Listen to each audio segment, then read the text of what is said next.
Good evening from New York. President Obama has reportedly authorized the death penalty for an American citizen who has not been convicted of any crime, the evidence against whom has yet to see the light of day, who denies his guilt, and who has not been given the due process, including trial, guaranteed by the Constitution of the United States. It is a power not even claimed by the Bush-Cheney administration, extending far beyond Bush-Cheney claims, which even the most conservative Supreme Court justice rejected. Our fifth story tonight, the New York Times and Washington Post confirming specifics of a story that's been simmering for months now. The White House has authorized U.S. counterterrorism operatives to kill Anwar al-Awlaki, Muslim cleric and American citizen born in Las Cruces, New Mexico in 1971, even if he is found far away from any combat zone.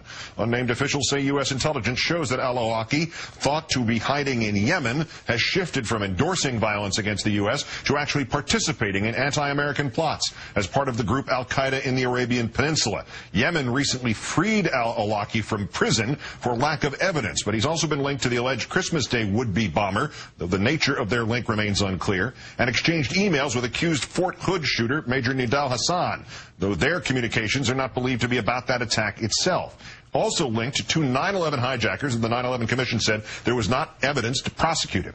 U.S. citizens have been killed in previous anti-terror strikes, but a former top Bush legal official told The Times he knew of no instance when Mr. Bush specifically approved a U.S. citizen for targeted killing. All this coming not only as the Associated Press reports that Obama will drop references to specifically Islamic radicalism from his upcoming national security plan as part of an effort to avoid alienating Muslim countries, but also coming in the aftermath of leaked video some viewers might find disturbing of U.S. forces killing what they apparently thought were terrorists in 2007 in Iraq, but were in fact journalists for the Reuters news service.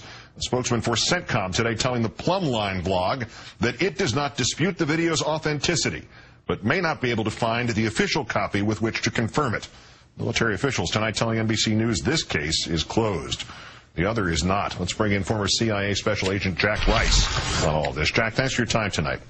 Great to be with you, Keith. We missed 9/11. We missed Iraq's lack of WMD. We missed the warning signs at Fort Hood. We missed Abdul Muttalib. In that last video, we couldn't tell the difference between reporters and insurgents and guns and cameras. But we're sure enough about Anwar al-Awlaki for the president to say put a gun to his head and kill him. Yeah, that's pretty much it. We also missed the fall of the Berlin Wall. We missed the fall of the Shah in Iran. How's that Vietnam thing going for you? I mean, that's the big problem. What we get are a lot of people saying, oh, yeah, we absolutely know. But if we look back over the last 20 or 30 years, we have heard that again and again and again, what we know and what we don't know. But the problem is we end up finding out later it was nowhere near the truth. What kind of intelligence would we have to have on al-Awlaki, and how confident would we have to be in that intelligence?